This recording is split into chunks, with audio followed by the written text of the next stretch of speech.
Thank you, Mr Speaker. Can I join the Secretary of State, first of all, in congratulating Stevie Clark and the whole Scotland team for cheering up a nation over the last 10 days or so. As we said in the 1970s, Mr Speaker, we had a dream. That dream died, unfortunately, last night, and it will have to wait now till Qatar next year for the World Cup.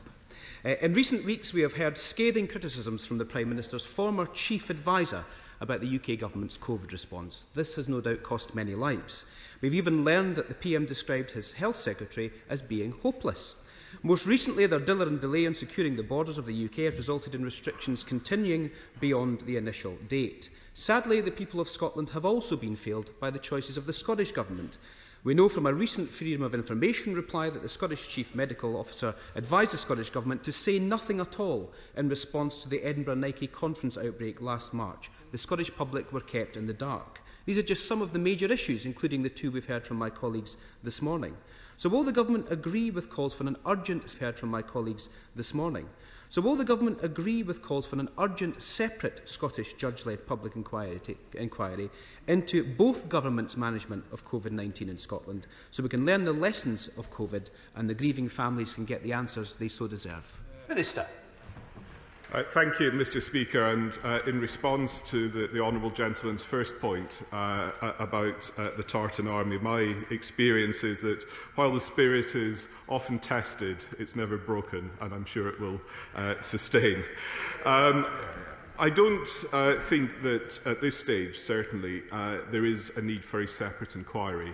We're still at the very early stages of establishing the remit of the UK-wide one, which will cover both reserved and devolved matters. I think it's important that inquiry does look at all aspects of the situation. We should also remind ourselves that this is an unprecedented challenge that governments right across the world have faced. Inevitably, with the benefit of hindsight, different decisions would have been made. We are learning all the time.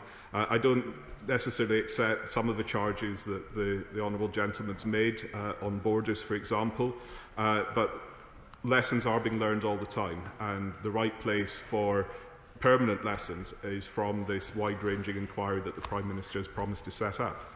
Ian Murray. Thank you, Mr Speaker. I'm tempted to ask the Minister if he's ever filled any of London's fountains with fairy liquid, but that can maybe be kept for private discussions.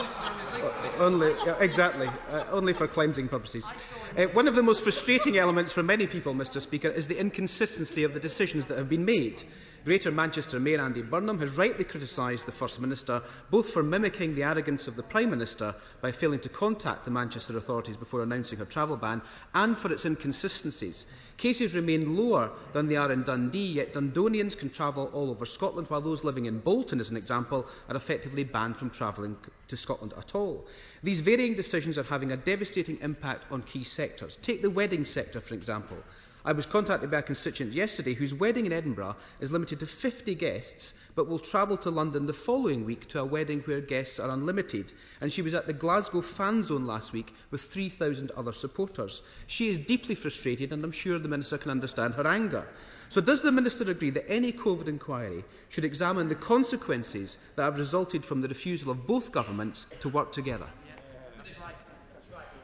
Thank you, Mr Speaker. I'm happy to confirm to the honourable gentleman that, to the best of my knowledge, I've never filled any fountain anywhere with any domestic cleaning product. But on the important points the honourable gentleman has raised, the issue between the Mayor of Greater Manchester and the First Minister is clearly not satisfactory, and I would urge them both to come to a very sensible arrangement to allow travel to resume between Scotland and Greater Manchester. Inevitably, the two governments do work closely together.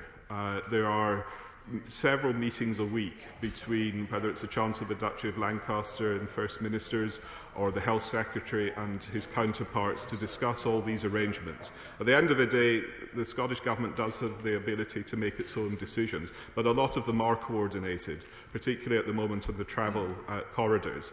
But of course, we constantly look at all these decisions and have to make, often snap judgments in the face of new evidence.